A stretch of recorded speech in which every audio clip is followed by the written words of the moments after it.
Bonsoir à tous, nous laissons les gens se connecter. Nous avons plus de 150 inscriptions pour l'activité de ce soir, donc on va laisser les gens rejoindre la réunion et nous allons bientôt commencer.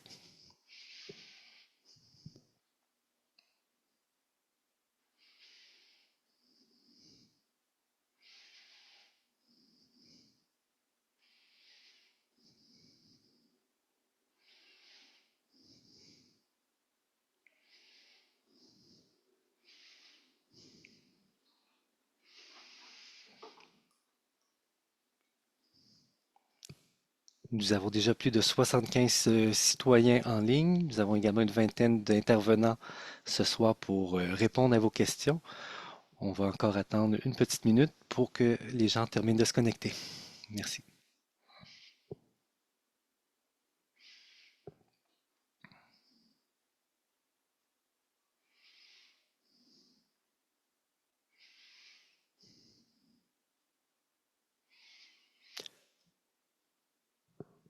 Je vois que les connexions se sont stabilisées. Je me présente, je m'appelle Daniel Leclerc, je suis conseiller en consultation publique au service des relations citoyennes et des communications.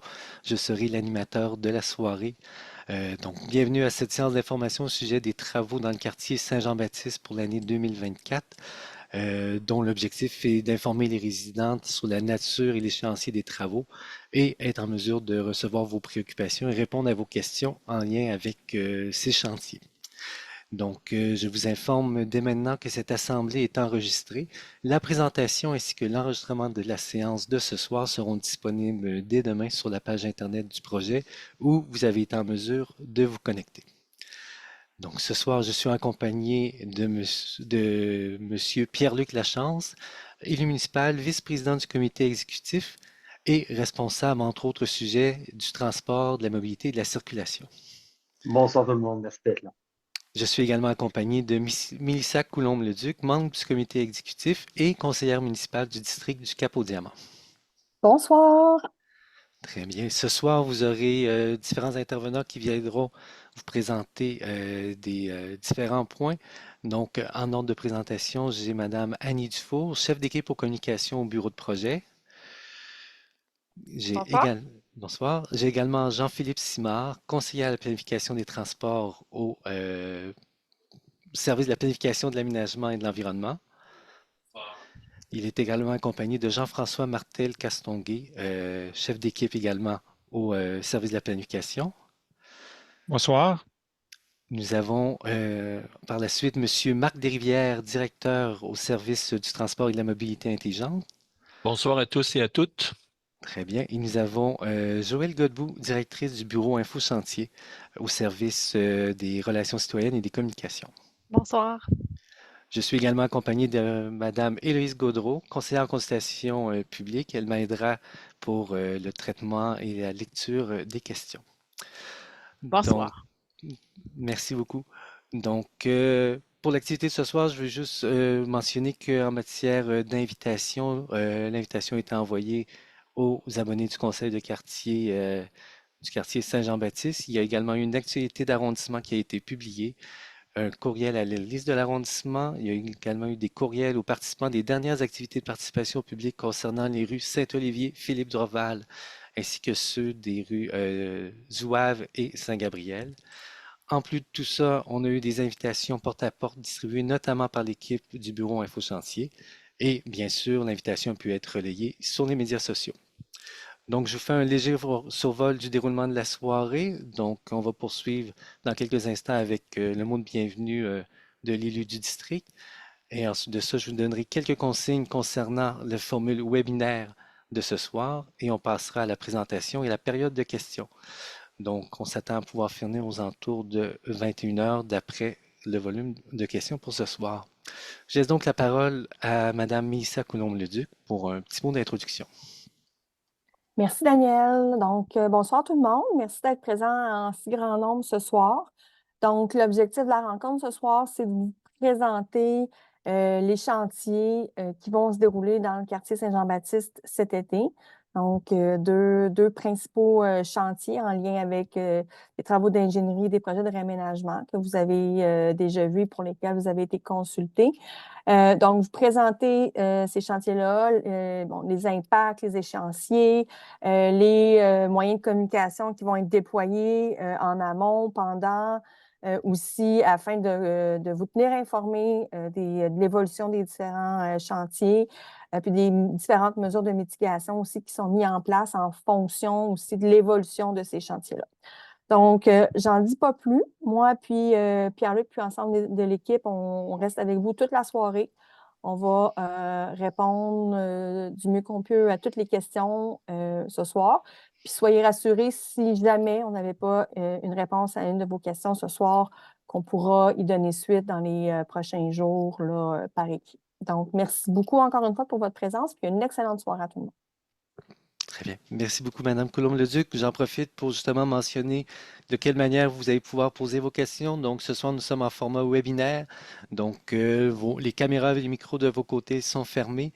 Vous allez avoir l'outil Q&R, questions et réponses. Pour pouvoir le voir, peut-être que vous allez devoir toucher l'écran de votre appareil mobile ou bouger la souris de votre ordinateur pour voir les phylactères de l'outil Q&R. Il se peut également que vous ayez à appuyer sur les trois petits points, le bouton plus, trois petits points, afin de pouvoir l'utiliser. Donc, l'outil QR va être activé en cours de séance. Je vous avertirai dans le chat parce que logiquement, plusieurs questions que vous avez seront répondues dans le cadre de la présentation. S'il y a des personnes qui sont au téléphone, il est également possible de lever la main pour demander un droit de parole. Je vous le mentionnerai un petit peu plus tard dans la présentation. Donc, on peut commencer la présentation. Je laisse la parole à Madame Dufour. Merci, Monsieur Leclerc. Donc, bienvenue tout le monde à cette présentation, on l'a nommée là, pour les chantiers majeurs en 2024 dans le quartier Saint-Jean-Baptiste. Donc, je vais faire une légère mise en contexte pour vous présenter de quoi exactement on va vous parler ce soir. Donc, effectivement, des travaux en cours et à venir, des mesures d'atténuation pendant les travaux, des relations citoyennes et des communications, et on va terminer le tout avec une période de questions, telle que mentionnée précédemment. Donc, on va laisser le temps à tout le monde de pouvoir poser leurs questions au terme de la présentation, qui devrait durer peut-être environ une trentaine de minutes. Donc, aujourd'hui, on va vous parler de deux chantiers principaux. Donc, on peut changer la diapo. On va parler des chantiers majeurs des rues Philippe Dorval et Saint-Olivier, des rues Saint-Gabriel et des Zouaves. Aujourd'hui, on va vous présenter vraiment tous les détails disponibles à ce jour. Évidemment, dans le cadre de des chantiers, il y a des petits événements qui peuvent survenir, qui peuvent déplacer d'une journée ou deux ou une semaine les délais pour réaliser les travaux. Mais on va vous livrer aujourd'hui tout ce qu'on a de plus à jour actuellement. Alors, comme on voit ici dans l'échéancier des travaux, au numéro 1, l'emplacement, donc en vert du chantier Philippe Dorval Saint-Olivier. Il y a des travaux de BEL qu'on appelle des travaux préparatoires qui ont débuté en avril et les travaux vont ensuite débuter au mois de mai environ pour se terminer là, à la fin du mois d'octobre. En ce qui concerne Saint-Gabriel et des Zouaves, en bleu, donc on a aussi des petits travaux de BEL qu'on appelle des travaux préparatoires qui sont prévus vers la fin avril et les vrais travaux de réaménagement vont débuter au mois de mai. Donc, vers la fin du mois de mai, même au début du mois de juin, pour se poursuivre jusqu'à la fin du mois de novembre. Mes collègues vont ensuite vous présenter un peu plus en détail là, le phasage de tout ça. Inquiétez-vous pas, on va avoir plus de détails qui s'en viennent. Ensuite, comme dans tous les projets de la ville, on porte une attention en fait particulière à la foresterie urbaine, que ce soit avant les travaux, pendant les travaux ou après les travaux.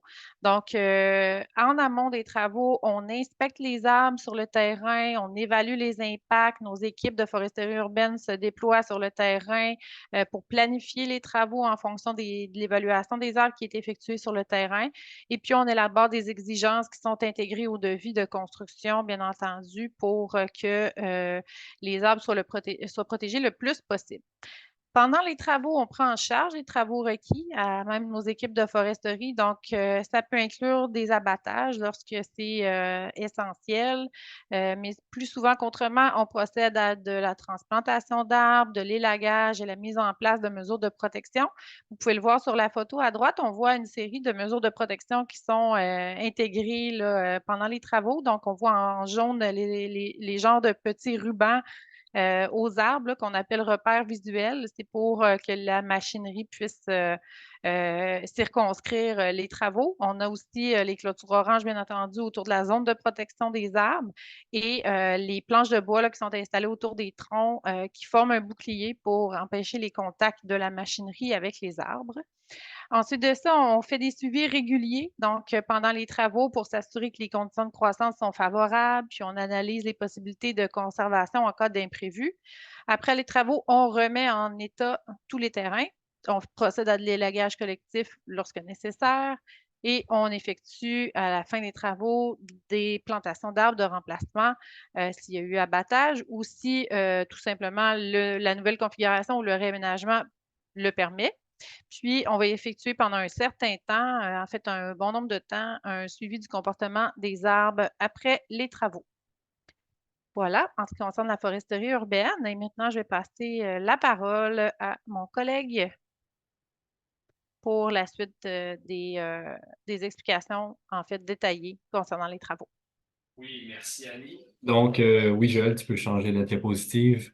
Donc, pour le premier projet qui nous concerne ce soir, donc les rues Saint-Olivier et Philippe Dorval, au niveau de la nature des travaux, donc les rues Philippe Dorval, donc entre la rue Lavigueur et la rue Richelieu, et la rue Saint-Olivier entre la côte de Salaberry et la rue Philippe Dorval sont visées justement par des travaux de réfection des infrastructures souterraines, donc en aqueduc et égouts et de la chaussée. Donc, la ville profite en fait de cette occasion-là pour modifier leur aménagement afin de les rendre justement plus conviviales pour tous les types d'usagers. Donc, à terme, leur aménagement l'on recherche, ce serait d'offrir aux citoyens des cheminements piétonniers sans obstacles, continus, confortables, 4 saisons et végétalisés, en lien avec les objectifs que l'on s'est dotés pour ces projets-là. Donc, tu peux changer, Joël. Au niveau des rues Saint-Olivier et Philippe Dorval, on a un calendrier de réalisation des travaux là, donc, qui s'échelonne, comme mentionné, là, pour la rue Saint-Olivier de mai à octobre. Et pour la rue Philippe Dorval, vous avez déjà vu là, peut-être des travaux qui se sont déjà entamés. Donc, ce sont des travaux qui sont faits par les compagnies de télécommunications, donc principalement Bell, donc pendant le mois d'avril. Et les travaux en bonne et due forme pour la rue Philippe Dorval vont débuter en mai et vont se terminer en août si tout se passe bien. On a mentionné aussi, là, donc, il y a des fériés pendant la période des travaux, donc on vous les mentionne ici. Puis bien sûr, les travaux vont être en pause pendant les vacances de la construction, donc du 21 juillet au 3 août inclusivement. Joël, tu peux changer. Donc, un bref survol des différents éléments d'aménagement pour la rue Saint-Olivier, là. Donc, le scénario qui a été retenu pour la rue Saint-Olivier, c'est un scénario de rue partagée de la côte de Salaberry jusqu'à la rue Philippe Dorval. La vue qu'on voit ici, c'est une vue vers l'est, donc en direction de l'intersection avec la rue Philippe Dorval. Et donc, au niveau de la rue Saint-Olivier, ce qu'on cherchait à faire, donc avec la rue partagée, on vient vraiment régulariser la situation des piétons où ils peuvent venir s'approprier la chaussée en tant que piétons. Donc, on vient vraiment créer des cheminements piétonniers continus et confortables 4 saisons. On vient bonifier le verdissement. En fait, on vient ajouter du verdissement le long des bâtiments selon les occasions. On a un potentiel de plantation de 13 arbres. On dit encore potentiel à cette étape-ci. On est très avancé là, dans les plans et devis. Ceci dit, il n'y a rien qui est 100% sûr dès qu'on n'a pas mis la pelle dans la rue. Là, on travaille dans des milieux qui sont énormément contraints avec plusieurs réseaux souterrains. Donc, on peut avoir des surprises. C'est pour ça qu'on garde le mot potentiel dans les plantations. Mais ceci dit, on a une bonne idée. Là, on est capable de vous dire qu'il y aura autour de 13 arbres là, qui vont être plantées sur la rue Saint-Olivier. On a un maintien de 30 cases de stationnement au sud et on va ajouter 2 baies de stationnement 60 minutes au nord, tel que présenté lors de la séance d'information. Au niveau de la rue, oui, au niveau de la zone des travaux pour la rue Saint-Olivier, donc les travaux vont vraiment là, être de la côte de Salaberry jusqu'à l'intersection, un petit peu plus loin que l'intersection avec la rue Philippe-Dorval. Donc, c'est assez simple là, pour la rue Saint-Olivier. Là. Donc, c'est vraiment là, exactement l'endroit où le reménagement de rue va se faire et les réfections souterraines. Tu peux changer. Au niveau de la rue Philippe-Dorval, on a en fait, le réménagement prévu, c'est une rue conventionnelle, c'est-à-dire que lorsqu'on dit conventionnel, c'est qu'on regarde le partage habituel de la rue, c'est-à-dire qu'on va avoir des trottoirs où on s'attend que les piétons vont pouvoir circuler et la chaussée est dédiée pour à la fois les usagers automobilistes et les cyclistes qui sont en chaussée désignée sur le lien cyclable sur la rue Philippe-Dorval. Donc, ce qu'on voit ici à l'écran, c'est une vue, une simulation visuelle en perspective, en vue vers le nord, en direction de l'intersection avec la rue Saint-Olivier. Ici aussi, l'objectif était de vraiment bonifier les cheminements piétonniers pour les rendre continus, confortables, et ce, 4 saisons. Donc, on vient bonifier principalement les trottoirs, créer des saillies aux intersections avec bonification au niveau du verdissement. On vient avec du verdissement le long des bâtiments selon les occasions et du verdissement aux intersections avec saillies. Puis, on a un potentiel de plantation de 8 arbres. Dans la situation de la rue Philippe-Dorval, on maintient 16 cases de stationnement à l'est. Au niveau de la zone de travaux pour la rue Philippe-Dorval, euh, on va travailler donc sur une partie de la rue, de la rue Richelieu, c'est-à-dire que les travaux qui sont en souterrain ne vont pas nécessairement jusqu'à la rue Richelieu. Donc, il va sûrement y avoir des modifications au niveau des travaux de surface sur la rue Richelieu. En gros, on va retravailler un bout de trottoir et des dalles podotactiles pour pouvoir bien encadrer l'intersection de la rue Richelieu. Donc, les travaux souterrains vont principalement se concentrer vraiment à partir de l'avancée de l'intersection de la rue Saint-Olivier jusqu'à la rue Lavigueur. Donc, voilà.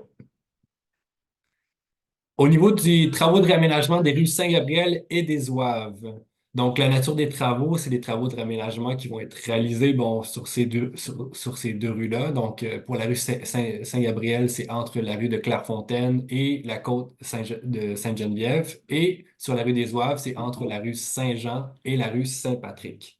Donc, sur la rue des Zouaves, c'est des travaux de réfection des infrastructures souterraines, aqueducs et égouts.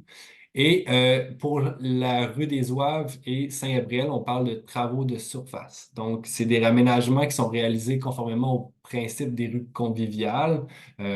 Pareil pour les rues Saint-Olivier et Philippe-Dorval. Et on vise à offrir justement sur un meilleur confort et un sentiment de sécurité accru pour les différents types d'usagers qui vont l'utiliser et bien sûr bonifier le verdissement de ces rues qui n'en ont pas, en fait. C'est important de mentionner que les travaux de la rue Saint-Gabriel en particulier incluent également l'extension du parc Marc-Boutin dans la rue Scott entre les rues Saint-Patrick et Saint-Gabriel. Ceci dit, on va communiquer des détails sur l'aménagement de l'extension du parc Marc-Boutin ultérieurement dans une autre rencontre d'information concernant le parc. Au niveau du calendrier des travaux, pour la rue Saint-Gabriel, tel que mentionné par Joël, par Annie, donc il va y avoir des travaux sporadiques des compagnies de communication, donc avec Bell en avril, et les travaux à proprement dit pour la rue Saint-Gabriel vont se dérouler de juin à novembre. Pour la rue des Zouaves, on vise juin jusqu'à septembre. Même chose pour les fériés et les vacances de la construction. Donc, pour ce qui est des raménagements du scénario retenu pour la rue Saint-Gabriel, donc ce qu'on voit ici, c'est une vue vers l'ouest à partir de l'intersection de la rue Scott où on voit vers la rue Clairefontaine. Donc, le scénario retenu, c'est un scénario de rue partagée, donc de la côte Sainte-Geneviève jusqu'à la rue de Clairefontaine. Donc, l'objectif ici, c'est encore une fois de redonner l'espace aux usagers des modes actifs le plus possible sur la chaussée. Donc, on vient vraiment créer des cheminements piétonniers et cyclables, cette fois-ci aussi continus et confortables 4 saisons, c'est-à-dire qu'on vient intégrer l'aménagement d'une rue partagée sur l'extension du lien cyclable qui vient relier le quartier Montcalm jusqu'au centre-ville. Pardon, on va venir faire du verdissement le long des bâtiments selon les occasions et on a un potentiel de plantation de 5 arbres donc sur la rue Saint-Gabriel et on va maintenir 22 cases de stationnement du côté nord. Au niveau de la zone de travaux, donc elle est assez circonscrite autour du réaménagement de rue dont je vous ai dit, là, donc vraiment à partir de l'intersection de la rue Clairefontaine. On vient reprendre en fait là où on avait laissé là, les travaux de la rue Clairefontaine pour pouvoir continuer les travaux là, sur la rue Saint-Gabriel jusqu'à à la côte Sainte-Geneviève. On peut voir aussi là, l'intégration là, de l'extension du parc Marc-Boutin dont je vous ai parlé. Donc, on peut changer pour la rue des Ouaves. Donc, pour la rue des Ouaves, on est aussi en rue partagée, donc de la rue Saint-Jean jusqu'à la rue Saint-Patrick, donc plus haut. La vue qu'on voit ici, c'est une vue vers le sud, en direction justement de l'intersection avec la rue Saint-Gabriel. Donc, on est vraiment en continuité dans le même concept de rue partagée avec la rue Saint-Gabriel. Donc, encore une fois, on cherche à atteindre les mêmes objectifs et les mêmes éléments d'aménagement, c'est-à-dire qu'on va vraiment redonner l'espace aux piétons et aux usagers actifs là, au niveau de la chaussée avec pour créer des cheminements piétonniers qui sont confortables 4 saisons. Là. On va venir créer du verdissement le long des bâtiments et on a un potentiel ici de 6 arbres, là, principalement du côté est. On vient retirer le stationnement sur la rue des Ouaves, qui nous permet, en fait, pour nous permettre d'avoir la grande allée d'arbres là, que l'on vous propose. Voilà. Donc, au niveau de la zone de travaux, donc, elle est assez simple, elle aussi. Là, donc, elle passe là, vraiment de l'intersection de la rue Saint-Jean. Là. Les travaux, la zone de travaux va être vraiment où les gonflements de trottoirs que l'on voit sur la rue Saint-Jean, là, complètement à gauche de l'écran. Et de l'autre côté, on va vraiment venir s'arrimer avec le cheminement du parc Berthelot. Donc, les travaux vont vraiment aller jusqu'à l'emprise du parc. Voilà. Merci.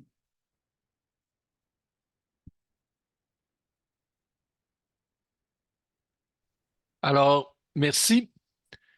Quand on réalise des travaux dans un quartier, quel qu'il soit, il y a évidemment certaines nuisances là, qui peuvent apparaître.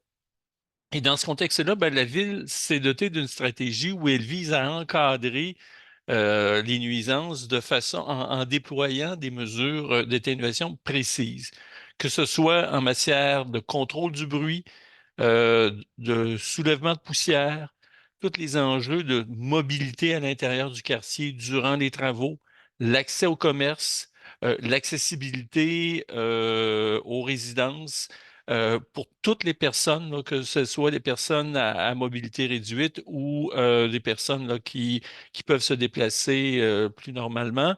Et il y a tout l'aspect également de la communication qui est un élément là, fort important dans la stratégie. On va en reparler un petit peu plus tard tout à l'heure. Alors, peut-être un petit clin d'œil pour nos interventions en matière de bruit. La ville oblige les camions lourds à équiper d'alarmes à large bande. Donc, on remplace le fameux bip-bip par un bruit que certains appellent là, un cri de crapaud. Et c'est un bruit qui est beaucoup moins perturbateur que le fameux bip-bip. On a également une obligation d'installer des amortisseurs sur les panneaux de boîtes de camions là, de façon à éviter le claquage. Et lorsqu'il y a des équipements fixes, tels qu'une génératrice ou un compresseur, ben, l'entrepreneur a l'obligation d'installer ces équipements-là dans un caisson ou dans une enceinte de façon à réduire le bruit.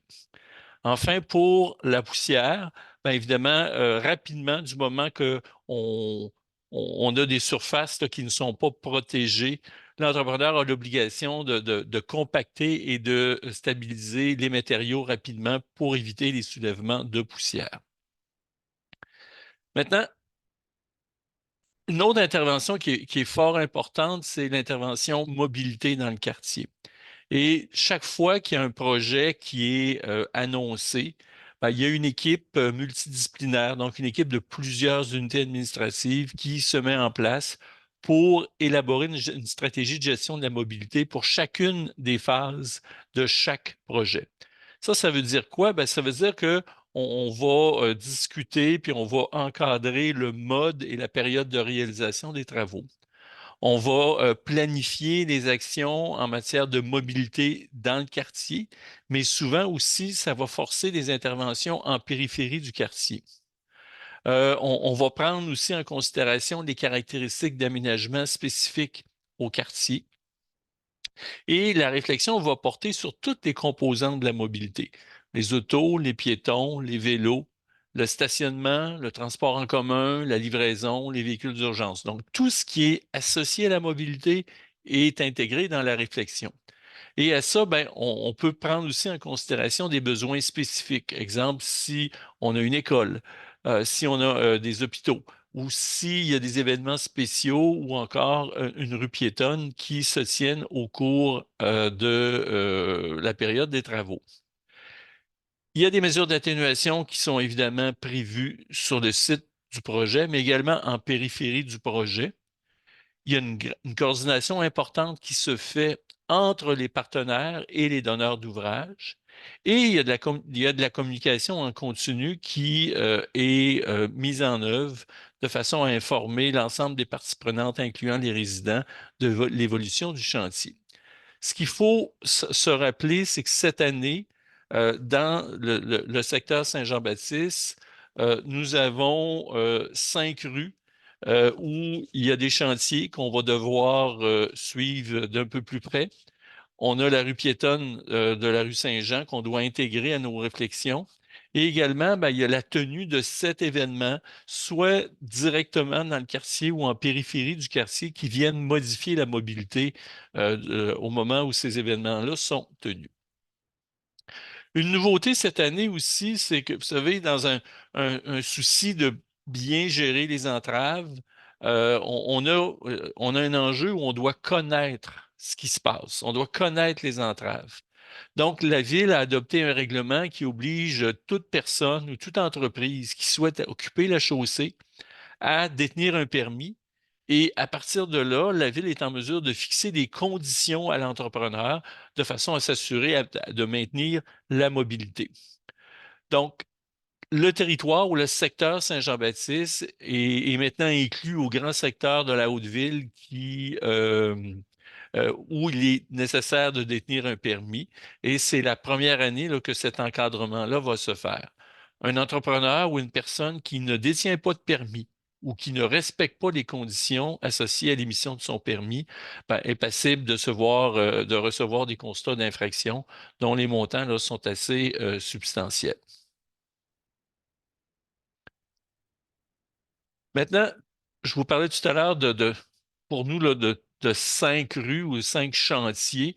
Ben, on a parlé tout à l'heure hein, du chantier de la rue Saint-Olivier, du chantier de la rue Philippe-Dorval, de la rue des Oives et de la rue Saint-Gabriel.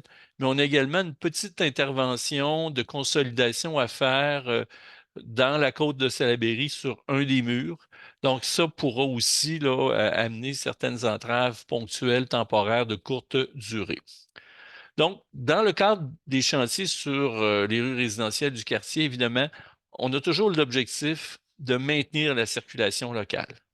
Évidemment, il va y avoir, à certains moments, de façon séquentielle, des sections de rue qui vont être fermées au moment où les travaux sont en cours.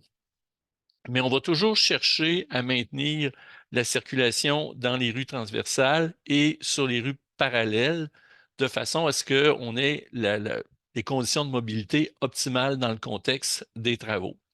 Et ça va amener évidemment là, certaines interventions, certaines mesures d'atténuation qui vont être mises en place. On peut penser qu'on va peut-être inverser des sens uniques pour de courtes périodes. Ce n'est pas dit non plus qu'il y a certaines sections de rue où on permettra la circulation dans les deux directions parce qu'une des deux extrémités de la rue sera obstruée par une zone de travaux. Et évidemment, il y a toute la démarche, puis on va en parler un petit peu tout à l'heure, où les espaces de stationnement sur les propriétés privées, il y aura là, des propositions qui seront faites pour relocaliser ces espaces-là et dans une certaine mesure également là, les espaces de stationnement sur rue qui seront éliminés de façon temporaire. Ce qui est important de se rappeler, c'est que tout ça ne se réalise pas nécessairement en même temps. Hein. Il y a un séquencement en fonction des besoins du chantier, mais également des besoins de mobilité. Page suivante, merci. Alors, sur les 4 rues où des travaux sont prévus, évidemment, il va y avoir des fermetures complètes, coordonnées, mais dont la durée va être variable selon la nature et l'envergure des travaux à réaliser. Alors, je le disais tout à l'heure, ça va amener nécessairement des modifications ponctuelles dans la direction des différents sens uniques du quartier.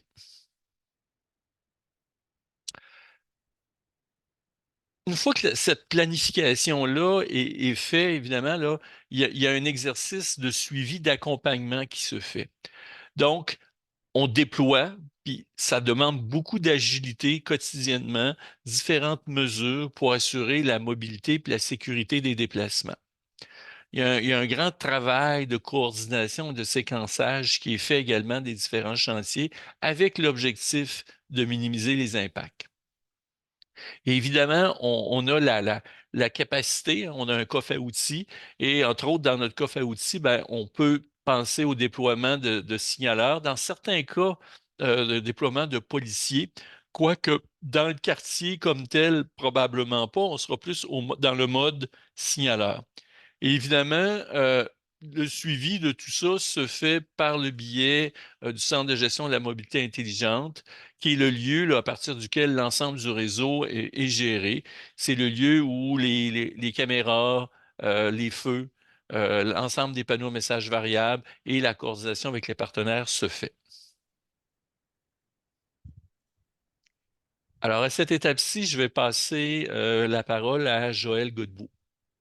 Bonsoir. Donc, je complète la portion mobilité de Marc avec un volet qui nous emballe beaucoup à la ville. En fait, cette année, on souhaite déployer un projet pilote qui est en collaboration avec notre partenaire, le RTC. Donc, on est très enthousiaste de l'essayer dans votre quartier, les résidents du quartier Saint-Jean-Baptiste. En fait, un programme qui vous permettra d'essayer durant la période de travaux le transport actif et collectif dans votre secteur. En fait, c'est un programme qu'on souhaite développer, vous entendre, voir votre intérêt par rapport à cette mesure-là.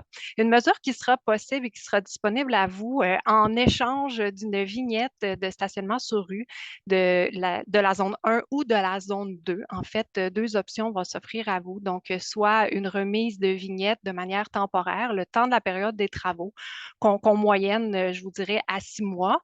Sinon, de nous remettre une vignette de stationnement sur rue pour une période de 12 mois pour vous permettre vraiment d'essayer le transport actif et collectif. Donc, pour connaître l'ensemble des modalités et votre admissibilité, je vous invite à joindre le 311 et à demander l'équipe du bureau Info Chantier, dont d'ailleurs je vais vous parler dans les prochaines minutes, qui pourra regarder avec vous là, les différentes solutions qui s'offrent à vous. Donc, un projet qu'on a bien hâte de vous entendre à savoir si c'est une solution intéressante. Marc et les intervenants en parlaient tout à l'heure. Donc, le volet des relations citoyennes et des communications, c'est le cœur aussi de la coordination qui est nécessaire. Ce soir, vous avez eu l'occasion d'entendre sur les différents projets. C'est beaucoup d'informations, on en est conscient.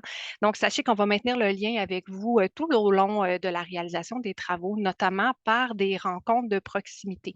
Je le garde toujours pour la fin. L'équipe d'agents de services à la clientèle vont être disponibles pour aller à votre rencontre, mais également les outils en ligne vous permettront d'obtenir des mises à jour sur les différents échéanciers et sur les entraves. Donc, vous avez notamment la plateforme de la Ville de Québec, le site Internet, mais également de la distribution porte-à-porte qui sera possible, la ligne du 3.1 qui demeure votre porte d'entrée principale, de même que de l'affichage sur site.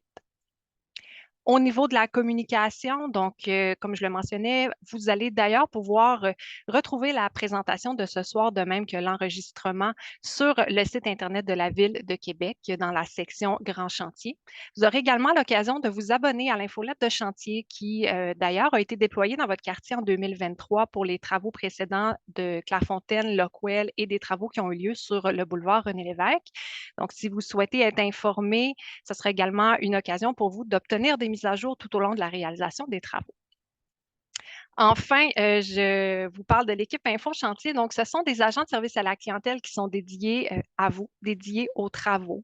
C'est d'ailleurs la même équipe qui était présente dans votre quartier l'an dernier, donc une équipe qui connaît bien vos habitudes et qui connaît aussi la complexité de réaliser des travaux dans votre milieu. Ce sont vraiment votre référence première si vous souhaitez obtenir de l'information sur les échéanciers, mais également votre point de contact si vous planifiez un déménagement, que vous avez une livraison à planifier, une collecte d'encombrants, par exemple, en cours de saison. Donc, on vous invite à les joindre via le 3.1 ou toujours directement sur le terrain. Ils sont très bien identifiés.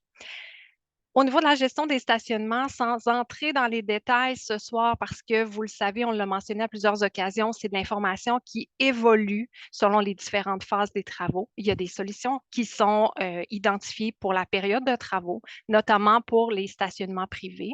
Certains propriétaires, certains d'entre vous ont déjà été contactés par l'équipe d'agents Info Chantier. Si ce n'est pas le cas, ça sera l'occasion au cours des prochains jours pour vous de recevoir une visite de courtoisie ou un appel de leur part et ils pourront vous transmettre l'information sur les solutions qu'on a à votre portée. Également, au niveau des stationnements sur rue, différentes mesures vont être déployées en cours de travaux pour relocaliser un certain nombre de cases de stationnement qui seront impactées. On va vous inviter à ce moment-là à joindre aussi l'équipe qui pourront vous guider en cours de réalisation des travaux pour vous indiquer à quel endroit de la signalisation de la réglementation sur rue a été modifiée de manière temporaire là, pour les détenteurs de vignettes. Enfin, l'équipe d'agents Info Chantier sont aussi vos yeux. Ils sont les yeux de l'organisation sur le terrain. Donc, c'est vraiment à ces personnes que vous pouvez adresser toute problématique, observation en lien avec la mobilité, des besoins d'accessibilité. On pense aux cyclistes, aux piétons, aux automobilistes, aux clients qui pourraient aller sur la rue piétonne ou dans les commerces de proximité. Enfin, c'est également des agents qui vont prendre en compte vos signalements, tout ce qui pourrait être plainte et les adresser, faire le lien directement avec l'entrepreneur. Je conclus la portion des mesures d'atténuation pour vous faire mention que le programme d'aide aux entreprises va également être reconduit cette année dans une version qui est bonifiée, qui est améliorée, où le détail sera présenté au cours des prochaines semaines. En fait, la SDC du Faubourg Saint-Jean et les différents commerçants vont être rencontrés pour leur expliquer notamment le territoire d'application, mais également les modalités qui sont bonifiées cette année. Et l'information sera accessible aussi à tous sur le site Internet de la Ville de Québec.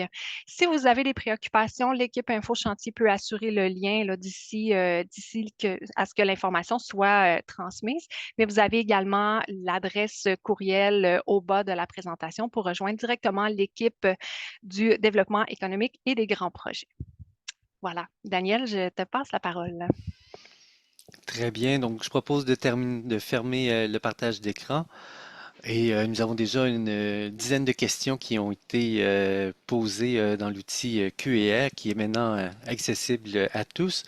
Donc, je propose de peut-être commencer avec des questions concernant la circulation et pour ceci, je vais m'adresser davantage à Monsieur Desrivières. Donc, je commencerai avec une question de Kelly Lamar-Bolduc. Alors, bonjour, je me demande comment vous assurez le respect de la limite de vitesse dans la rue partagée à l'intersection de Salaberry. Des voitures tournent et arrivent très vite sur la rue Saint-Olivier depuis Salaberry. Donc, depuis Salaberry, la rue Saint-Olivier est la meilleure façon de rentrer en direction est. Donc, des fois, les manœuvres peuvent être dangereuses ou brusques. Est-ce que les aménagements vont aider? Les aménagements, M. Leclerc, vont certainement aider, hein. On procède à un rétrécissement de la rue, de la chaussée. Donc, l'intersection avec la cour de Salaberry va être plus étroite. Donc, les gens vont devoir naturellement ralentir. Et je rappelle que sur une rue partagée, la limite de vitesse est de 20 km/h et non pas de 30 km/h comme on retrouve sur une rue un peu plus classique. Très bien. Je pense que ça avait été mentionné plus tôt, le type de chaussée. Est-ce qu'on parlait de pavé ou on parlait d'asphalte pour Saint-Olivier? De mémoire, on parle de pavé. Très bien. Donc, je poursuis avec une deuxième question. Alors, Kenny Lamar-Bolduc à nouveau. Je demande aussi comment on pourra accéder au stationnement de communautés au coin Sutherland et Saint-Olivier. Alors, selon l'évolution du chantier, il est effectivement possible là, que ça ne soit pas accessible. Et à ce moment-là, les espaces mis à la disposition de commun auto là, vont être relocalisés ailleurs. Et au moment opportun, là, les gens de l'équipe de Mme Godbout, l'équipe Info Chantier, là, avisera commun auto qui pourra aviser ses usagers. Très bien. De plus, je vais juste mentionner, Sutherland faisait partie des sites sur lesquels on a consulté, mais Sutherland n'est pas un projet pour l'année 2024, donc il ne devrait pas y avoir d'intervention physique sur ce tronçon. J'aurai une troisième et dernière question pour l'instant en matière de circulation, c'est de Julie Bouchard. Comme vous le savez sûrement, la rue Saint-Olivier est à sens unique vers l'est et c'est la seule rue qui permet de rentrer dans le quartier Saint-Jean-Baptiste depuis la rue Salaberry. Est-ce que la rue sera fermée complètement durant tout le chantier, une partie du chantier? Donc, qu'en est-il? Ben, c'est effectivement une excellente question. Dans ma présentation, si vous vous rappelez, je faisais état qu'il pourrait y avoir des sens uniques qui soient inversés durant certaines périodes de travaux. Et dans notre stratégie, il n'est pas impossible là, que euh, pour la première section de la rue La Tourelle, qu'on inverse le sens unique pour pouvoir conserver un accès au quartier par la côte de Salaberry. Très bien. Merci beaucoup. Et j'avais terminé les questions sur la circulation. Je pense que Héloïse avait quelques questions sur les aménagements. Oui, en fait, j'ai deux questions qui portent sur la cohabitation entre les voitures et les personnes à pied dans les rues dont on parle ce soir. Donc, c'est les questions de Jonathan Paradis et Yves Duchesne. Jonathan Paradis veut savoir est-ce qu'il y a moyen de réduire la largeur des bandes végétalisées sur les rues partagées pour qu'il y ait un chemin continu et ininterrompu, puisque là, il observe que les fosses de plantation se retrouvent sur le trottoir, obligeant les piétons à se retrouver dans la rue avec les voitures. Donc, il souhaiterait savoir si c'est possible d'avoir un cheminement ininterrompu sur le trottoir. Puis, on a un commentaire à cet égard d'un résident là, qui prend la rue Sainte-Claire et qui se retrouve là, souvent coincé entre les voitures qui circulent et les voitures qui sont stationnées. Puis il mentionne qu'il a cessé d'utiliser là, cette rue partagée-là suite à ces expériences-là. Donc, il veut savoir ben, sur les nouvelles rues en quoi ce sera différent. Donc, c'est une longue introduction, mais à savoir comment assurer le cheminement sécuritaire et la cohabitation sécuritaire des piétons, des piétonnes et des voitures. Je peux prendre la réponse. Oui, Jean-Philippe. Oui, ben il faut savoir qu'on travaille dans un milieu qui est très contraint, là. Donc déjà nos cheminements piétonniers sur les trottoirs existants sont très encombrés par des encombrements qui sont permanents, c'est-à-dire qu'on a beaucoup d'emmarchements, on a des poteaux d'Hydro-Québec et des haubans, là, ce qui fait en sorte que ben, nos cheminements piétonniers actuels sont soit difficilement utilisables, soit même complètement inutilisable là, plusieurs saisons par année, là, donc dans l'année. Le choix de la rue partagée avec des bandes végétalisées qui vont jusqu'à la bordure est un choix que l'on a fait justement par la suite, après les observations qu'on a effectuées avec la rue Sainte-Claire, où justement il y avait un petit morceau là, en fait, là, de bordure qui avait été laissé entre les zones végétalisées et la bordure qui sépare la chaussée, où on venait créer un peu une situation où on avait un genre de faux trottoir sur la rue partagée. Ce qu'il faut comprendre, c'est que de plus en plus dans les normes qu'on essaie d'appliquer sur les rues partagées en termes d'accessibilité universelle, on va parler de corridors confort ou de corridors pour l'accessibilité universelle. Dans le milieu contraint qu'est le quartier Saint-Jean-Baptiste, on n'est pas toujours en mesure de le mettre en place. Donc, ce qui est proposé pour les rues Saint-Olivier et les rues Saint-Gabriel et des Oeuvres, c'est un corridor confort à même la chaussée avec une bordure et un changement au niveau du patron de pavé et de la couleur de pavé qui va permettre aux personnes les plus vulnérables de se guider sur la rue. Mais on vient vraiment affirmer là, le piéton sur la chaussée dans ce type d'aménagement-là. Ceci dit, lorsqu'on va être capable de le faire avec un petit peu plus d'emprise, l'idée d'avoir un corridor confort continu, en plus de donner l'accès à la chaussée au complet aux piétons, va être appliqué dans les rues qu'on va vouloir réaménager en rue partagée lorsqu'on va être capable de le faire. Donc, j'espère que ça répond à votre question, mais on est conscient de la situation, mais on est confiant que nos rues partagées vont être confortables.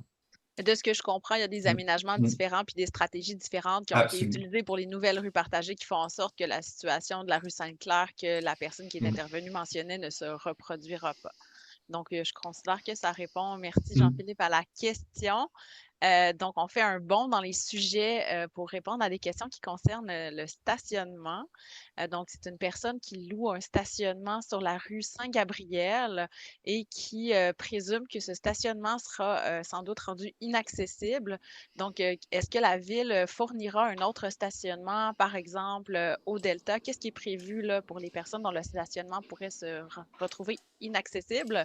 C'est une question de Dominique Goubeau. Alors, effectivement, là, les gens qui ont accès à un stationnement privé, il y a une proposition de relocalisation leur sera faite en temps opportun. Parfait. Donc, restant sur la question du stationnement, donc une personne qui nous mentionne que toutes les mesures d'atténuation pour les stationnements sont à destination des détenteurs de vignettes. Quelles sont les solutions qui sont proposées là, pour les autres utilisateurs de stationnement? Est-ce qu'il y en a? La priorité dans une stratégie de relocalisation dans un quartier où la demande en stationnement à l'occasion peut être importante, c'est d'abord de privilégier le résident qui détient une vignette et également le résident qui possède un espace de stationnement en rue qui ne sera pas accessible durant la réalisation des travaux. Malheureusement, on ne peut pas créer de stratégie particulière pour un visiteur qui vient dans le quartier. Mais je rappelle que la réglementation, souvent dans le quartier, c'est une période de temps limité les jours de semaine, donc entre 9 h et 17 h. Et le soir et la fin de semaine, ben, il n'y a pas de temps limité. Donc, sur cette base-là, le visiteur a quand même certaines avenues pour accéder dans le quartier. Puis il reste des espaces de stationnement avec bornes de stationnement qui sont disponibles sur la rue Saint-Jean, entre autres, et dans la Côte-Salaberry. Une dernière question sur le stationnement avant de laisser Daniel prendre des questions supplémentaires. Il y a une personne qui nous mentionne qu'elle loue 4 stationnements devant le O524 Saint-Gabriel. Se demande où iront ces personnes-là. Je crois qu'on a un peu répondu. Est-ce qu'il y a des compléments de réponse à cet égard-là? Ben, je dirais non. Je rappelle là, que les gens qui perdront accès temporairement au stationnement qu'ils occupent se verront faire une proposition en temps opportun par l'équipe de Mme Godbout, là, l'équipe Info Chantier. Parfait. Merci beaucoup, M. Desrivières. Alors, Daniel, je te laisse prendre quelques questions. Oui, ben, je poursuivrai avec une question de Denis Baudouin concernant, je crois, les aménagements et les plates-bandes. Alors, bonsoir, au sujet des plates-bandes de verdissement aménagées le long des bâtiments, pouvez-vous préciser qui est responsable de leur entretien annuel? Est-ce que c'est la ville ou les propriétaires privés? Alors, il donne l'exemple. Donc, effectivement, Sophie, on n'avait pas déjà fait la lecture toujours. Alors, concernant la rue Sainte-Claire, il considère qu'il y a un laisser-aller dans l'entretien de ces plates-bandes. Donc, pour atteindre notre objectif de verdissement, il faut en prendre soin. C'est essentiellement le commentaire de M. Baudouin. Mais Sophie, je vous laisse la parole. Oui, oui. Alors, la responsabilité de l'entretien revient à la ville. Ce qu'il faut savoir, c'est que sur la rue Sainte-Claire, les végétaux qui ont été plantés, plusieurs téméracales, sont malheureusement peu adaptés aux conditions urbaines. Donc, nous, on va faire un tour avec nos équipes à FUH, donc nos horticulteurs, pour choisir des végétaux qui vont avoir davantage de résistance à ces conditions-là. Par contre, on est très ouvert à la ville s'il y a des propriétaires qui souhaitent entretenir ces plates-bandes-là, en faire leur jardin, c'est une ouverture qu'on a. Mais sachez là, que de facto, c'est l'entretien sera fait par la ville. Voilà. Très bien. Merci beaucoup, Sophie. Je poursuis avec, on a quelques questions concernant l'enfouissement des fils. On a Antoine Leclerc qui demande est-ce que l'enfouissement des fils a été envisagé pour ce projet ou du moins une partie du projet? Est-ce que les fils ou les poteaux resteront présents? Je comprends, on parle des axes Saint-Gabriel, on parle de Saint-Olivier également. Donc, est-ce qu'on avait quelqu'un qui pouvait répondre à cette question? Monsieur Simard, oui. Daniel, donc non, il n'y a pas d'enfouissement qui est prévu pour les rues qui sont réaménagées. Donc, on travaille avec les poteaux d'Hydro-Québec existants dans les concepts de réaménagement. Parfait, Daniel. Si je peux me permettre, on a deux autres Mhm. questions qui portent sur l'enfouissement des Oui. fils. Mhm. Donc, pourquoi ne pas avoir opté pour l'enfouissement des fils d'hydro avec ces travaux? Une question de François Fortier. Et une autre personne qui posait à peu près exactement la même question sur est-ce qu'il est prévu d'enfouir les poteaux qui constituent les poteaux électriques qui constituent un obstacle à la mobilité des piétons. Je peux peut-être commencer une réponse, Jean-Philippe, là, puis Oui. ben, vous le savez, là, l'enfouissement des poteaux, ça coûte très cher, là, plus cher que de faire l'égout et l'aqueduc et le projet en réaménagement de surface. Ça ouvre aussi la nécessité de collaborer avec Hydro-Québec parce qu'il y a une bonne partie du travail qui est fait par eux. Dans des quartiers historiques comme Saint-Jean-Baptiste, ça vient aussi avec retravailler tous les accès électriques dans des bâtiments où les fondations ne sont pas toujours, je dirais, aux normes des années de la dernier cycle, disons-le comme ça. Donc, ça fait beaucoup de travaux. Ça vient aussi augmenter les choses qui sont enfouies sous la chaussée. Espace qui serait en compétition notamment avec les racines des arbres. Donc, quand on souhaite verdir notamment nos quartiers, de se retrouver avec égouts, aqueducs, parfois des utilités publiques, en plus de ça, des massifs d'Hydro-Québec, ça laisse très peu d'espace pour les racines des arbres. Donc, c'est une raison notamment pour laquelle ça peut être une contrainte. La façon dont elle essaie de l'aborder, c'est l'objectif n'est pas d'enfouir les poteaux. L'objectif, c'est d'avoir des quartiers où est-ce que la mobilité active est possible à l'année de façon confortable pour tout type d'usager. C'est ça l'objectif. Et l'objectif, c'est lutte aux îlots de chaleur. Si l'enfouissement des poteaux est la seule solution, c'est une solution qui peut être envisagée. Ceci dit, s'il y a d'autres solutions qui permettent de cohabiter avec les poteaux d'Hydro-Québec puis d'atteindre nos objectifs, bien, souvent, c'est ça qu'on va favoriser. Il faut aussi se souvenir que dans l'espace qu'utilisent les poteaux d'Hydro-Québec, c'est-à-dire le long des bâtiments, même si on les enfouit tous, il va rester tous les emmarchements, il va rester les bornes fontaines, il va rester beaucoup de panneaux de signalisation.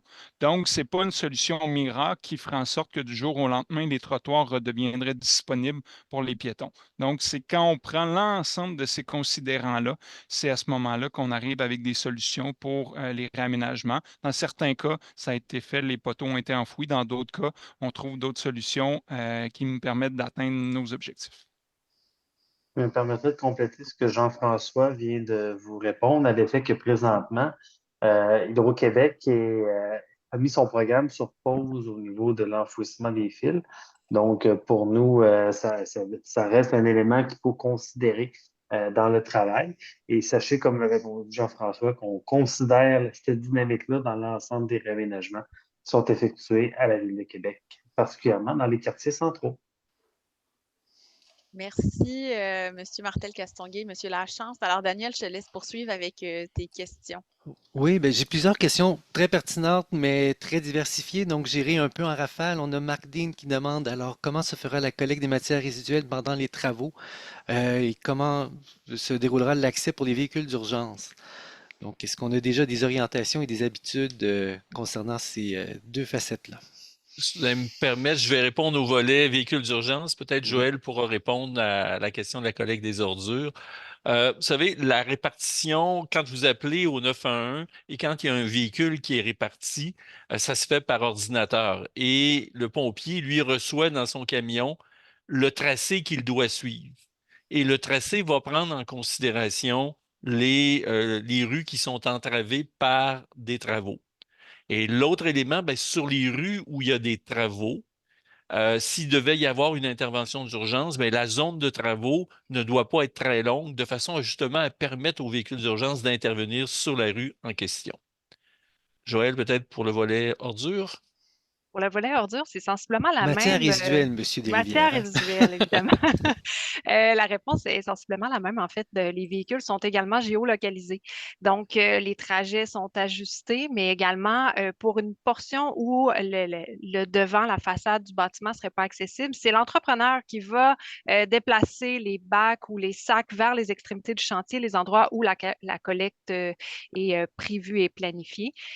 Comme je l'ai mentionné tout à l'heure, si vous avez des besoins particuliers pour des encombrants, toutefois, c'est important de joindre le bureau InfoChantier pour qu'on puisse le planifier également. Très bien, je poursuis dans les questions diverses. Je ne sais pas si on a la ressource pour ça, mais d'expérience avec d'autres rues, on sera en mesure de répondre. Alors, qu'en serait-il du déménagement des trottoirs l'hiver avec les bandes végétalisées? Donc, est-ce que ce sont des superficies qui sont déneigées? Est-ce que la neige s'y accumule? Qu'est-ce qu'on fait en matière de déneigement lorsqu'il y a des bacs de plantation? Je peux la prendre, Daniel? Monsieur Lachance, oui.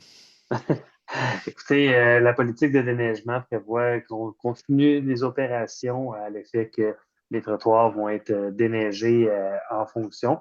Les équipements de type bac de plantation sont tout simplement signalés par des petits poteaux pour bien indiquer aux opérateurs de machinerie à quoi porter attention dans tout ça. Donc, c'est des équipements qu'on a un peu partout sur le territoire et que nos opérateurs sont bien habitués de considérer dans leurs opérations. Merci.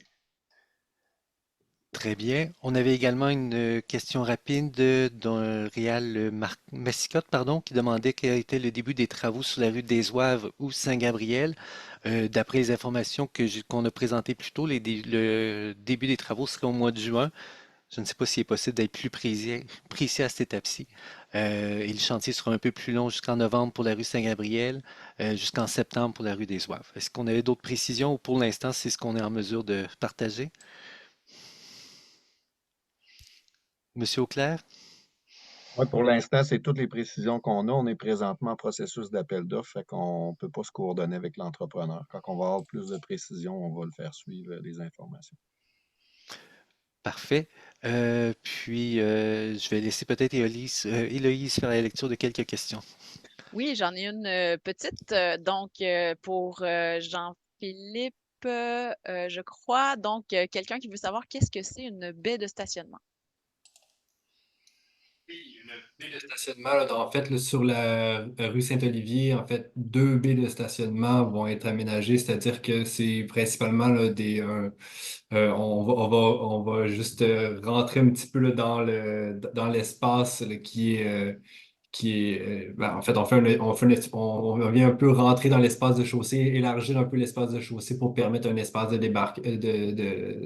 stationnement qui va être de 60 minutes. Donc, c'est pas un espace débarcadère, mais c'est vraiment un espace de stationnement courte durée c'est donc 2 espaces de stationnement courte durée qui vont être aménagés du côté nord de la rue Saint-Olivier.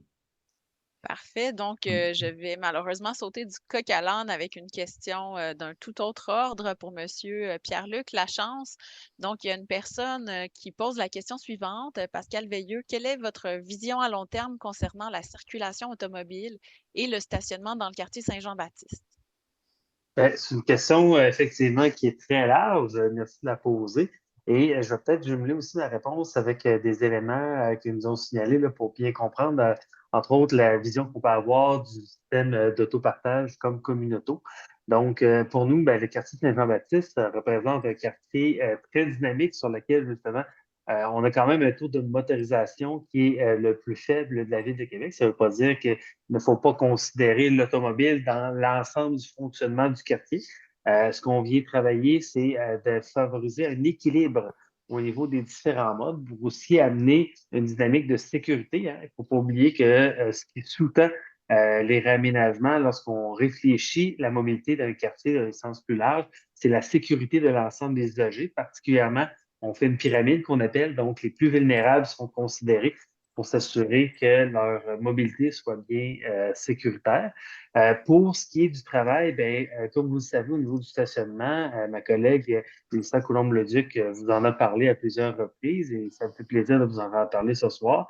On débute les travaux d'une politique de stationnement et sachez que pour le quartier Saint-Jean-Baptiste spécifiquement, on va faire des premiers ateliers de travail dès cette année pour comme on dit, nous faire déjà cheminer à travers la grande réflexion que portera la politique de stationnement de la Ville de Québec.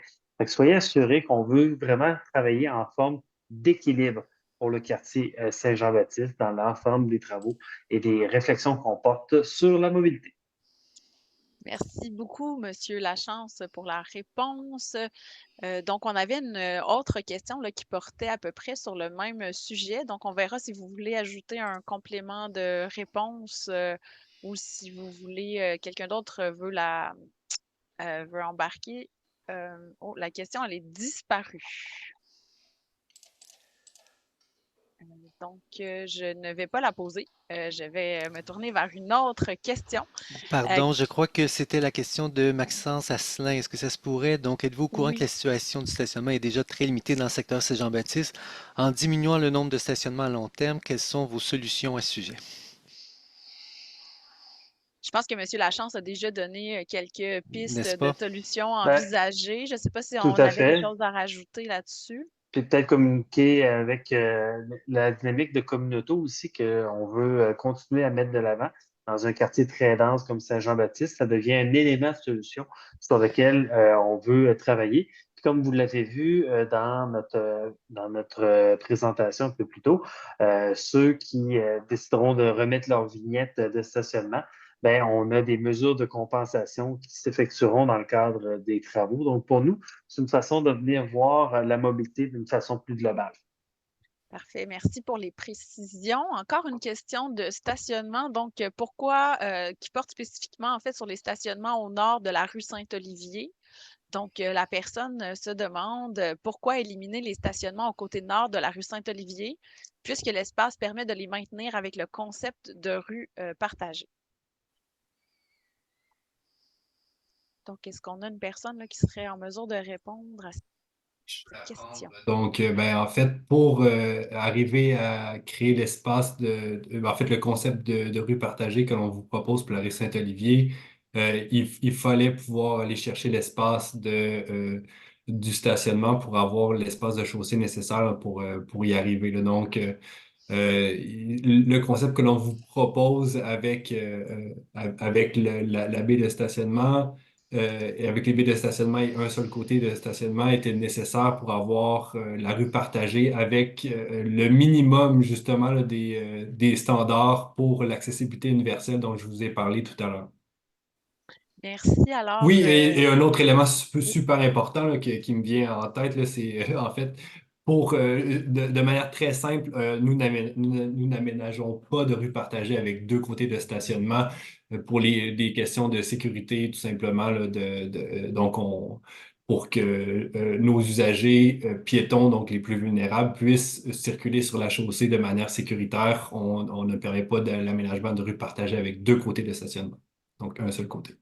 Parfait. Toujours sur le même sujet, toujours sur la même rue. Julie Bouchard nous demande sur la question du stationnement sur la rue Saint-Olivier. Elle constate que le stationnement est présentement interdit de 9 h à 19 h du côté nord aux personnes qui n'ont pas de vignette. Comme il n'y aura plus de stationnement sur le côté sud de cette même rue, elle imagine qu'on assouplira peut-être les conditions de stationnement sur le côté nord. Est-ce que ce sera le cas?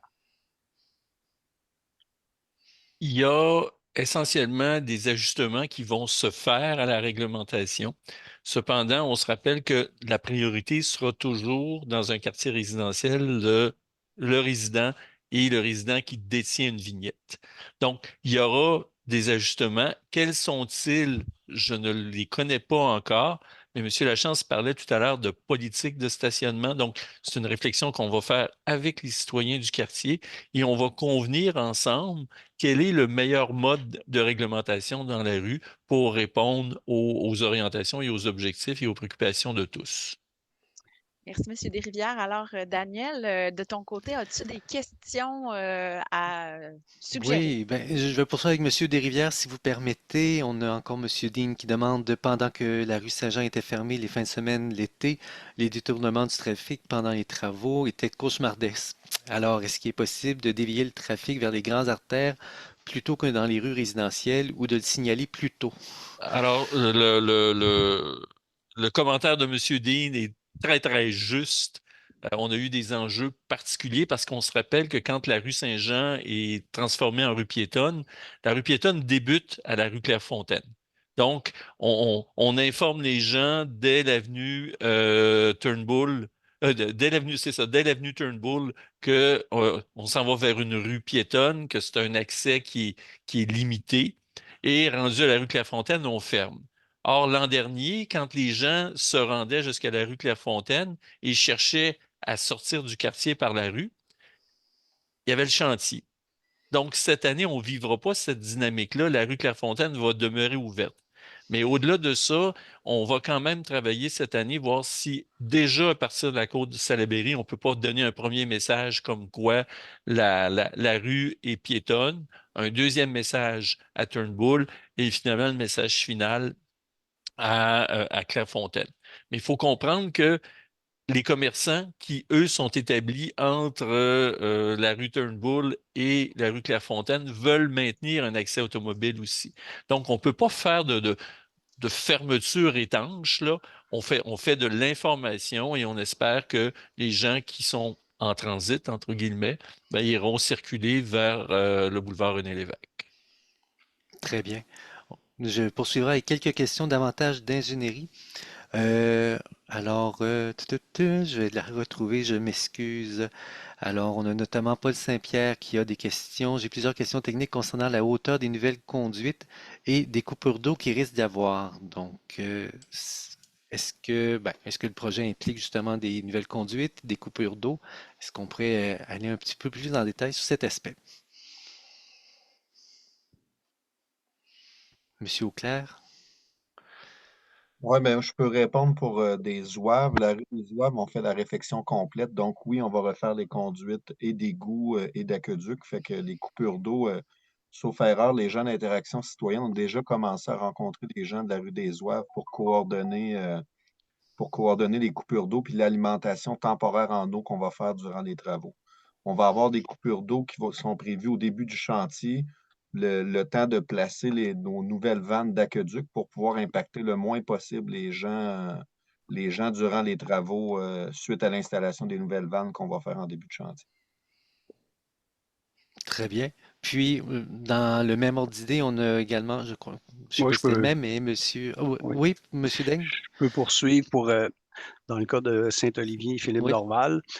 Ben, pour compléter un petit peu la réponse de mon collègue, en tout début de chantier, il y a des coupures, vraiment des coupures sporadiques, mais nous, on installe un réseau d'alimentation temporaire parce que c'est quand même des travaux majeurs en termes d'aqueduc et d'égouts. Donc, il y aura l'installation d'un réseau d'alimentation temporaire en eau qui permet de raccorder, à ce moment-là, on raccorde chacune des résidences sur un réseau temporaire et on assure ainsi, durant les travaux, une permanence à l'aqueduc. Dans le fond, personne ne va manquer d'eau. Et ce réseau-là est testé à toutes les semaines, donc soyez pas inquiets là, au niveau de la qualité. Il y a un contrôle qui se fait. toutes les semaines. Très bien. Puis j'ai deux questions également de Jonathan Paradis. Alors, pour ce qui est des travaux de réflexion des fondations, quand serons-nous en mesure de donner des dates plus précises aux entrepreneurs que nous avons choisis? Encore une fois, je pense que c'est par l'intermédiaire du 3.1 et du bureau Info Chantier qu'il faut entrer en communication. Oui, exact. Très bien. Il demande également, et pour ce qui est des conduites d'eau en plomb, comment savoir si notre immeuble est affecté et qui est le responsable pour faire la conversion aux besoins? OK. Dans le cadre de notre projet, entre autres sur Saint-Olivier et Philippe Dorval, euh, au niveau de la rue, donc tous les branchements de service sont refaits en aqueduc et en égout. Et nous, on rentre, on trouve à entrer dans le bâtiment la nouvelle partie de la ville. Et à l'intérieur, on fait un raccordement qui se fait vraiment par l'intérieur du bâtiment. Cependant, tout ce qui est à l'intérieur du bâtiment privé, la partie privée, effectivement, il faut voir avec un plombier sur si, il y a moyen de faire des modifications. Et également, il se fait des tests, où on peut faire des tests de détection de plomb. Ça, c'est possible d'être fait. Aussi, on peut coordonner, mais on a déjà fait cette portion-là. Très bien. Puis j'ai encore une nouvelle question concernant le réseau d'égouts et l'eau finalement. Donc c'est Monsieur Ducol qui demande est-ce que qu'avec les travaux, il est prévu de connecter les descentes de gouttières sur les rues à l'égout afin d'éviter l'enjeu de gel des trottoirs et les trottoirs inondés. Donc Oui, est-ce que c'est considéré? c'est prévu, effectivement. Il n'y a aucune gouttière qui va demeurer à écoulement en surface libre. Donc, sur les trottoirs, toutes les gouttières seront canalisées et protégées dans le cadre des rues Saint-Olivier, Philippe Dorval, tout au moins. Peut-être Ghislain de ton côté aussi. Même chose pour des ouaves Saint-Gabriel. Très bien, je me permets de commenter que c'est une excellente nouvelle. Donc, Héloïse, est-ce que tu auras quelques autres questions? J'ai un commentaire pour débuter. Donc, Chloé Adler remercie la ville et nous dit bravo pour ce nouvel équilibre entre les différentes mobilités, avec notamment la prise en compte des usagers les plus vulnérables, ainsi que de lutter contre les îlots de chaleur avec le verdissement des rues. Donc, on a aussi des questions. Donc, une question qui porte sur l'accès aux livraisons. Donc, une personne qui se demande ah, bon, la question a été répondue entre-temps par écrit. Une question Qui sur était les probablement de contacter le 311 si jamais Exactement. on est dans la zone de chantier. Donc, voilà. Exactement. Merci pour la précision, Daniel.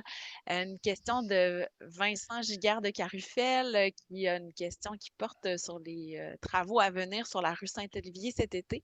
Donc, il souhaite savoir quelles seront les portions de la rue Saint-Olivier qui seront en chantier cet été.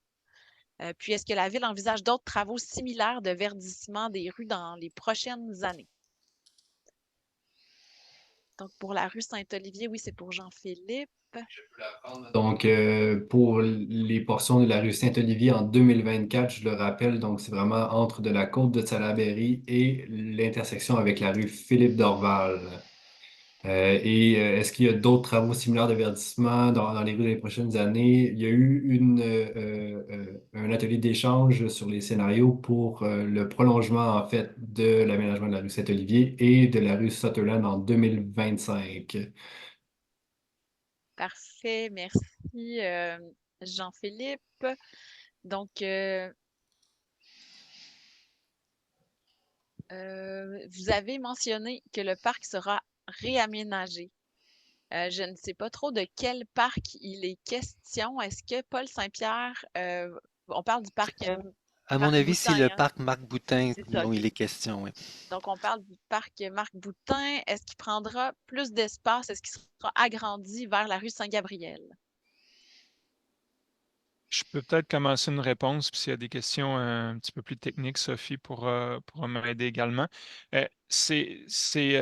Lorsqu'on va en fait la soirée d'information à la fin de 2022, on vous avait expliqué que pour implanter la rue partagée sur la rue Saint-Gabriel, il y avait des sens de circulation sur la rue Scott au sud de la rue Saint-Gabriel qu'il fallait retirer.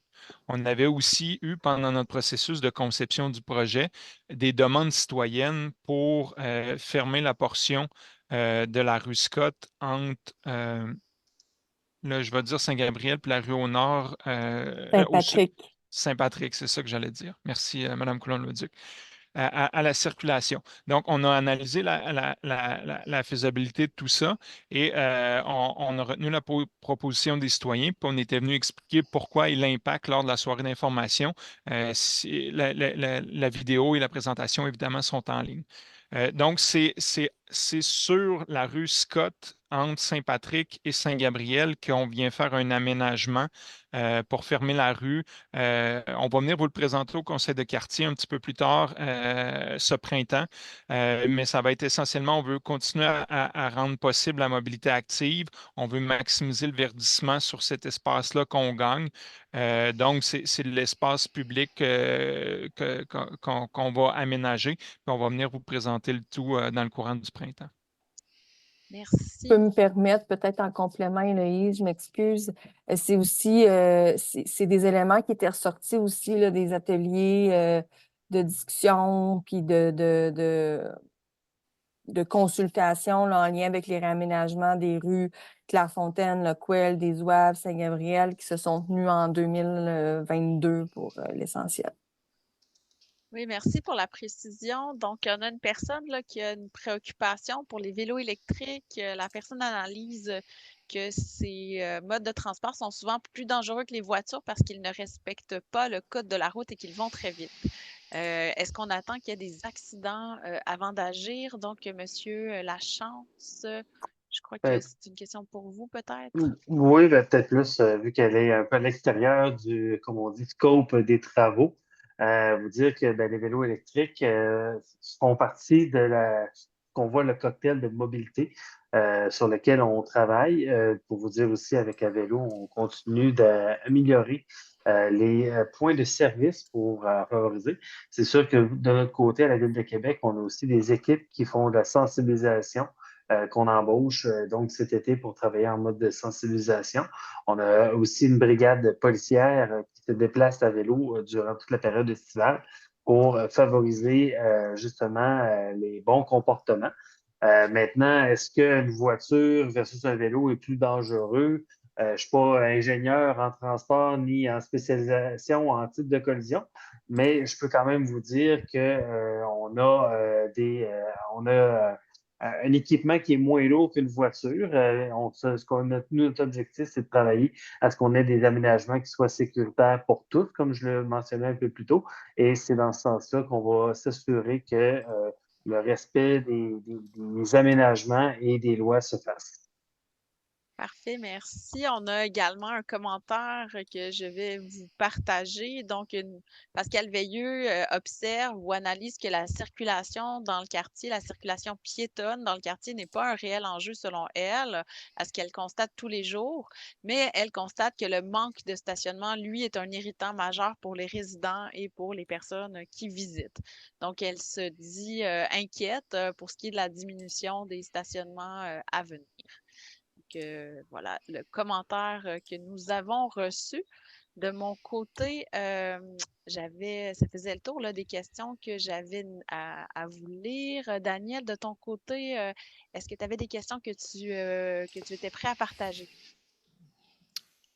Oui, bien, on a Joël qui disait qu'il était prêt à répondre, mais je vais quand même lire la question de Monsieur François Fortier. Alors, quelle stratégie est en place pour les résidents ayant besoin de leur voiture en tout temps à proximité pour leur travail? Donc, Madame Godbout, je vous laisse la parole.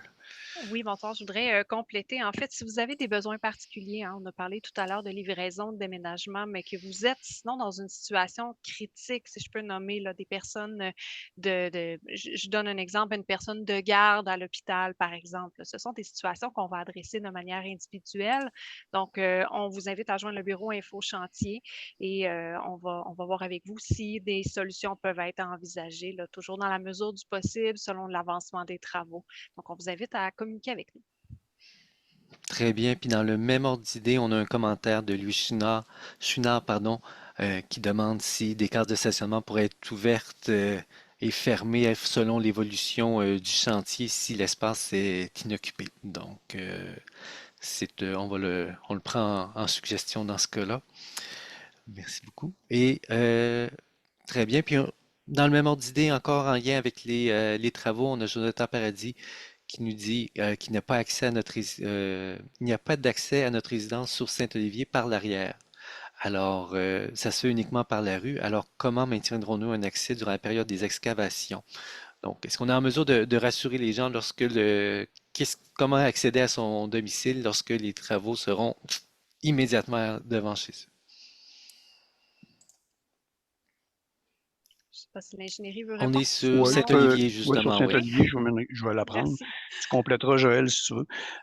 Il faut comprendre qu'il s'agit d'un train, un peu comme un train routier, là. Les excavations, on fait la pose des conduites, mais on remblaye au fur et à mesure.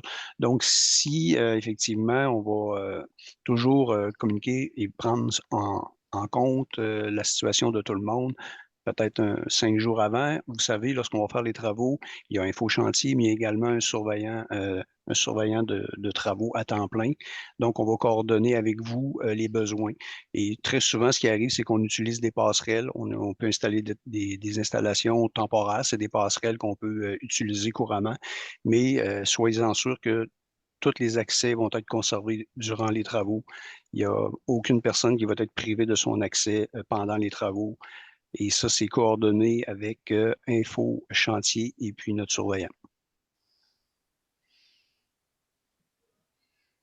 Très bien. On avait un commentaire de Paul Saint-Pierre. Alors, comme je suis propriétaire mais pas résident permanent, comment allez-vous nous rejoindre afin que j'assiste aux activités de participation publique? Pour cette rencontre de ce soir, j'ai ramassé au hasard un papier collé sur la boîte aux lettres. En passant visiter les loyers, serait-il possible de bien vouloir contacter les propriétaires par mail ou courrier afin de ne rien manquer? Donc, pour les activités de participation publique, généralement, on fait les invitations directement aux occupants, qui sont les principales personnes visées avec les changements. Cependant, Madame Godbout, corrigez-moi si je me trompe, lorsqu'on parle de chantier ou de grandes interventions où les propriétaires de bâtiments doivent réagir, notamment pour les travaux en fondation, je crois qu'il y a un mécanisme pour rejoindre les propriétaires des immeubles. Est-ce que c'est exact, Madame Godbout? C'est exact. Donc, on invite les propriétaires à nous joindre au bureau Info Chantier. Encore une fois, nous avons une adresse courriel via laquelle on peut vous informer là, directement, mais également par téléphone, différents moyens. Là, si vous êtes à l'extérieur, il n'y a aucun souci avec ça. Très bien. De plus, j'ajoute, si les gens ont des bâtiments ou résident dans le secteur, s'ils veulent être informés des projets de consultation publique et d'assemblée d'informations dans le quartier Saint-Jean-Baptiste, mais je les invite à s'inscrire à l'infolettre du conseil de quartier. Les personnes qui le sont reçoivent l'information. De plus, vous avez les différents groupes Facebook où l'information peut être relayée. Je vais mettre dans le chat l'adresse courriel ou juste écrire votre intention là, que vous souhaitez être ajouté à la liste. Donc, je m'assurerai de le faire. Et vu qu'on a aujourd'hui 170 personnes qui ont été inscrites pour l'activité, si on a d'autres séances d'information nécessaires concernant ces deux chantiers, nous avons vos coordonnées et nous serons en mesure de vous rejoindre à nouveau. Mais spécifiquement pour ces tronçons-là, pas pour d'autres sujets.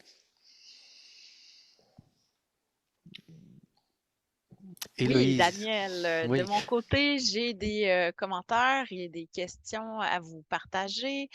Donc, Jeanne Magloire se dit 100% en accord avec le commentaire que j'ai partagé tout à l'heure de Pascal Veilleux concernant la circulation piétonne, qui n'est pas un enjeu et la préoccupation le partager pour la diminution des espaces de stationnement.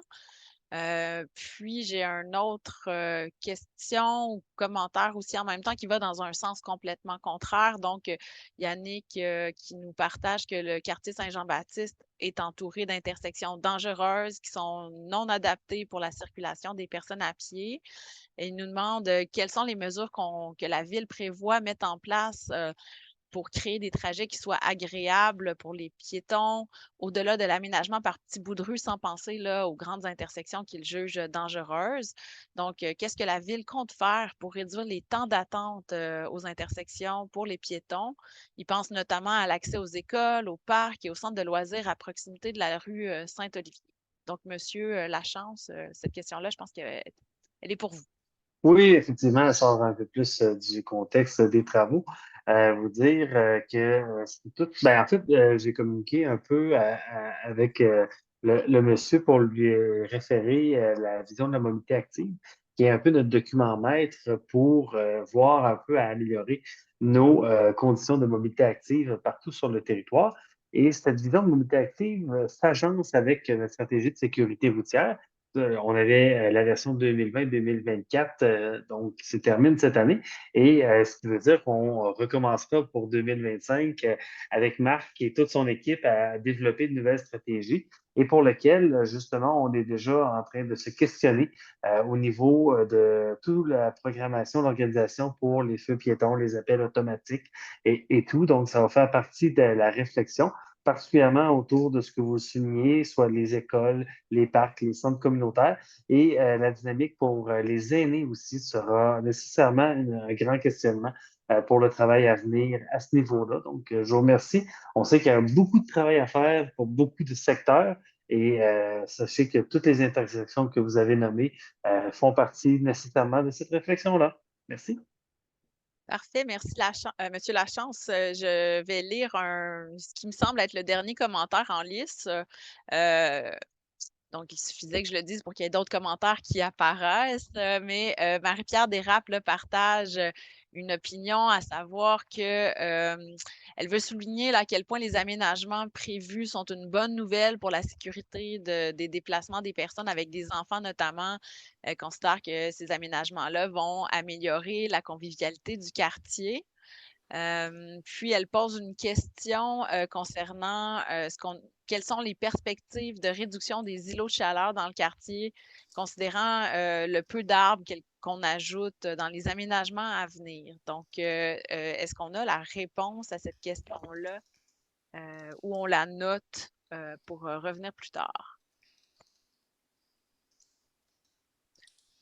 Oui, Madame Desrapes, je crois qu'on va vous revenir avec une réponse à un autre moment, là, parce qu'à ce stade-ci, on n'a pas la réponse, mais on note la question, puis on vous reviendra.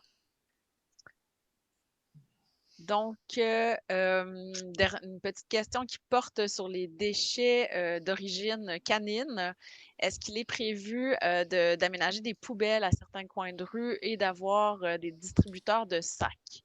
Est-ce que nous avons cette réponse, Sophie? Oui, je peux la prendre. Alors oui, il sera prévu des poubelles à certaines intersections, autant là, pour ce qui est de la portion des Oies Saint-Gabriel que de la portion Saint-Olivier. Par contre, pour ce qui est des distributeurs de sacs, non, c'est pas prévu. C'est à la responsabilité là, des propriétaires de canins de s'y fournir. Voilà. Merci beaucoup. Alors, Daniel, je crois que tu as une dernière question. Oui, elle s'adresse, je crois, à M. Desrivières, donc c'est lui, Québec. Je doute que ce soit son vrai nom de famille, mais lui. Alors, bonsoir. Donnez-vous le même nombre de vignettes qu'il y a d'espace de stationnement. Donc, Non, une réponse à partager. non. Une réponse simple, non. Une réponse complète, c'est actuellement le cadre réglementaire prévoit que tous les résidents peuvent obtenir un permis pour toutes les voitures dont ils ont l'usage. Maintenant, cette orientation-là là, qui date, je vous dirais, de la création des zones de permis de stationnement dans Saint-Jean-Baptiste au cours des années 80, pourrait être questionnée et revue dans le cadre de l'élaboration de la prochaine politique de stationnement. Et comme M. Lachance le disait il y a quelques minutes, vous aurez l'occasion là, de discuter avec nous sur ces aspects-là là, dans les prochains mois. Très bien, merci beaucoup. Et on poursuit avec une question de Marc Dean. Suggestion, faire un inventaire des arbres et des arbustes dans les cours arrière des maisons du quartier et suggérer aux résidents des espèces qui vivent bien en ville et distribuer gratuitement aux résidents intéressés. Mais la ville a déjà des mesures justement pour des distributions d'arbres, notamment certaines espèces adaptées à un milieu un peu plus urbain comparé au milieu plus banlieusard. Donc, ça ne devrait pas tarder. J'ai pas l'information, mais chaque printemps, une distribution est effectuée. Et je crois qu'il y a des mesures déjà qui sont entreprises en ce sens concernant le portrait de la végétation dans le quartier. Je ne sais pas si quelqu'un pouvait ajouter Mais je là-dessus. dirais même qu'effectivement, je pense qu'en plus, il y a un programme, là, puis peut-être qu'on pourra envoyer par la suite les informations, mais on a même un programme aussi de plantation d'arbres en terrain privé à la Ville de Québec actuellement là, dans le cadre de la vision de l'arbre. Donc, non seulement on a nos 2 distributions par année, une au printemps, une à l'automne, où les gens peuvent aller se chercher un arbre, mais on a aussi un programme de plantation d'arbres en terrain privé là, à la Ville de Québec. Donc, dans cette perspective-là aussi. Très bien. Puis, vu qu'il est ennemi, j'ai fermé le module de questions et réponses. On avait Geneviève Loisel qui disait qu'elle et Estelle Houle Drapeau avaient des questions concernant leur déménagement respectif. Ce qu'on vous a répondu par écrit est exact. Donc, il faut vraiment contacter le 311 Info Chantier afin de pouvoir obtenir la bonne information et coordonner le tout. Et non plus, on ne veut pas parler de sujets individuel ou confidentiel ici même durant l'Assemblée, mais Info Chantier sera en mesure de vous répondre dans les prochains jours avec l'information à jour. Donc, je vais partager. La présentation de ce soir est déjà en ligne. Demain, nous allons pouvoir mettre en ligne l'enregistrement vidéo de la séance afin que les personnes qui n'ont pas pu assister, pas durer jusqu'à la fin ou encore qui souhaitent s'y référer puissent le regarder. Donc, l'information, c'est au même endroit où vous êtes connecté pour pouvoir vous joindre. L'enregistrement sera disponible ainsi que la présentation qui est dès maintenant. C'est ce qui met fin au volet questions et réponses. Vous pouvez continuer à me contacter au besoin. Daniel Leclerc à la Ville de Québec ou encore évidemment Info Chantier comme on a répété plusieurs fois durant l'Assemblée pour tout ce qui est en lien avec les réaménagements. Je laisserai donc la parole aux élus municipaux, notamment M. Lachance, pour terminer cette séance. Merci beaucoup, Daniel. Merci de ton animation, comme on dit, de feu avec Héloïse. Vous avez fait un très beau duo pour animer cette période de questions fort animée. Merci à tous les intervenants de la Ville de Québec. Je vais sûrement en oublier, mais Marc Desrivières, Sophie Tremblay, Joël Godbout, on avait Jean-François Martel-Gaston-Gay, on avait Jean-Philippe Simard, il y avait Annie Dufour, Ghislain Auclair, Jocelyn Daigle. Donc, pour nous, on a vraiment un travail de plusieurs équipes qui se met en place pour vous livrer des chantiers. On sait que c'est un élément dérangeant. Un chantier, ça vient changer notre quotidien. Donc, c'est pour ça qu'on met beaucoup d'efforts, entre autres avec l'équipe de Joël Godbout, l'équipe Info Chantier, qui, sans être une exclusivité Ville de Québec, est quand même, je crois, l'une des façons de faire les mieux développées au Québec. Il existe d'autres équipes Info Chantier, mais la nôtre est particulièrement développée pour avoir la meilleure relation. Donc, n'hésitez pas à les contacter pour tous les petits besoins qui peuvent apparaître. Pour ceux qui, on voyait quand même qu'il y avait aussi beaucoup de questions pour les fondations. Effectivement, c'est comme on dit, c'est le temps de profiter de la chose pour essayer de faire vos éléments de fondation. Donc, bien important de vous coordonner dans cette dynamique-là. Pour ce qui est des questions aussi qui touchaient beaucoup le stationnement, Marc en a parlé. On va revenir vers vous au niveau des travaux qu'on entreprend au niveau de la politique du stationnement. Et à cet effet, soyez assurés que ma collègue Mélissa Coulombe-Leduc défend haut et fort votre voix pour vous assurer que vous allez bien être les premiers dans la liste à être consultés. Donc, on est content ce soir de vous confirmer la chose. Et je termine en vous rappelant, parmi les mesures qu'on met en place, cette fois-ci, il y a un projet pilote pour ceux qui veulent céder leur vignette à court terme ou à long terme. Pour nous, c'est un des grands gestes qu'on vient faire qui cadre beaucoup à avoir une mobilité durable dans la Ville de Québec. Je pense que c'est un projet très intéressant pour ceux qui veulent remettre leur vignette, comme on dit, pour toujours, 1 an d'abonnement à l'autobus ou à vélo à votre discrétion. Pour nous, c'est une façon de venir supporter une mobilité durable dans les quartiers. Donc, merci beaucoup de votre attention, de votre participation ce soir et je vous souhaite une très belle fin de soirée. Merci à tous. Bonne fin de soirée. Au revoir.